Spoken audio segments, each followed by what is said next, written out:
So let's do some examples. So far, we studied one section and another and another. We haven't seen any that are mixed up. So let's mix things up a little bit. Let's say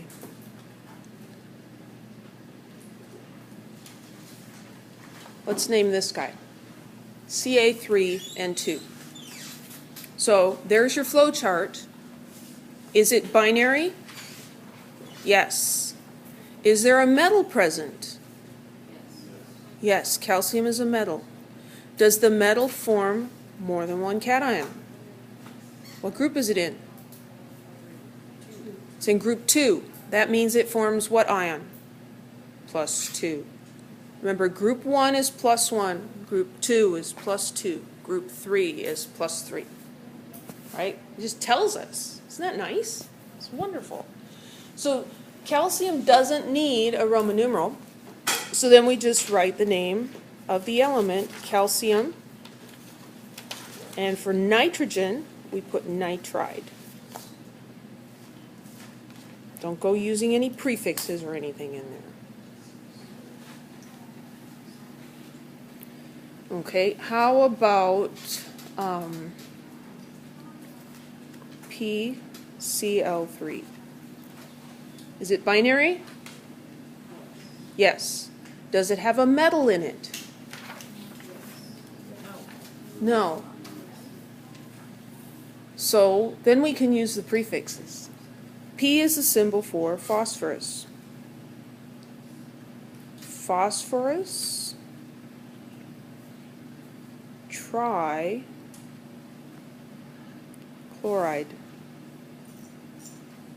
This was very well thought out, wasn't it? Okay, phosphorus trichloride. Let's do another one.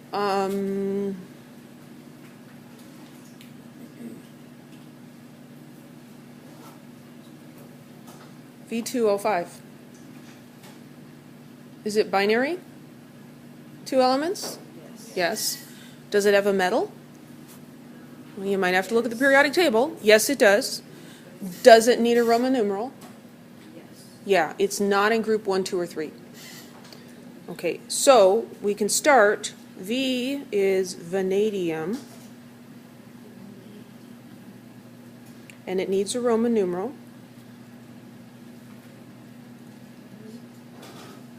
And then oxygen becomes oxide. So now we have to figure out what the charge is. What's the charge on oxide? -2. How many are there? 5. So that gives us a total of a -10 charge. So with the cookies, that means there's 5 moms, each bringing 2 cookies. We've got a total of 10 cookies. How many little boys are sharing them? 2. So they each get 5. So vanadium 5 oxide.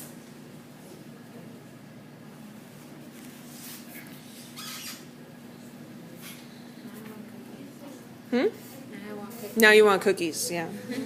Well, the good thing is, in a few minutes you're done and you could go get cookies. I have a lab to do after this. Will the chart we have the names as well as the symbols? No. The periodic table I give you for exams will not have the names of the elements. It will have the symbols and their atomic masses, and it'll be a lot like that one. In fact, I'll post one on Blackboard so you can see it. Which ones will we need to know? The ones we went over at the beginning, or will Yeah. there be other ones on? No, you're expected to know the element names and symbols that were on the memorization list. Because those are the ones that there's at some point in the book it tells you, memorize these 35 or whatever. So those are the ones I put on the list. So the book doesn't really talk about it much, but we can go over this anyway. What if you have the name and you want to write the formula? How about just so much making up of things? What if we have carbon tetrachloride. How do we write the formula for that? Well, what kind of a compound is that? Can you tell from the name? Well, carbon is the first element, right? Is carbon a metal? No.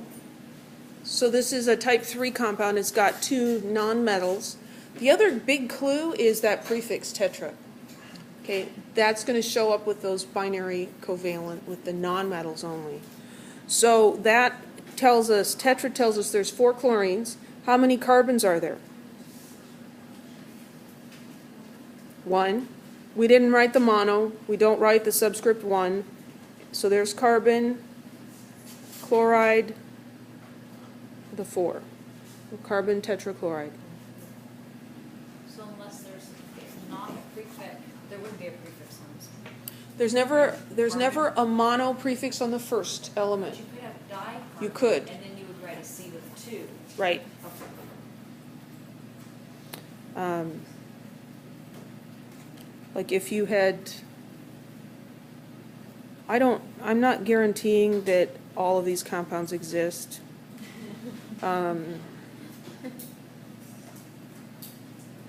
But if they did, this is how we would name them. Oh, that's just not going to work at all, is it? Disulfur trifluoride. The prefixes should be a big heads up that this is a 2 nonmetals thing. But the first element, sulfur, we find it on the periodic table, not a metal. And we have a prefix 2, so that tells us there's 2 sulfurs. Fluoride is F, and it says trifluoride, so that's 3.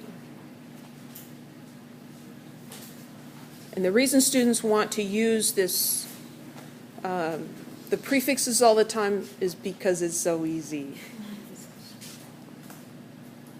So basically 3 types we need to know. For now.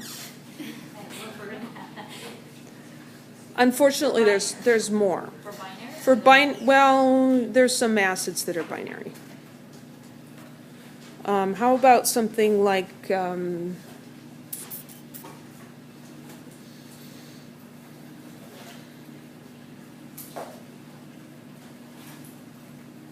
lithium sulfide?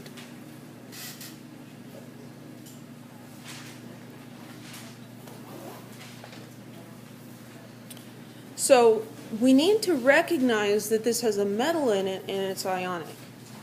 Because otherwise we might think, oh, it's just lithium and sulfur, LIS, right? And they just didn't write any prefixes. No. Lithium is a metal, and so what we do is we find it on the periodic table. There's no Roman numeral in this one, but lithium is in group 1. It's always a +1 charge.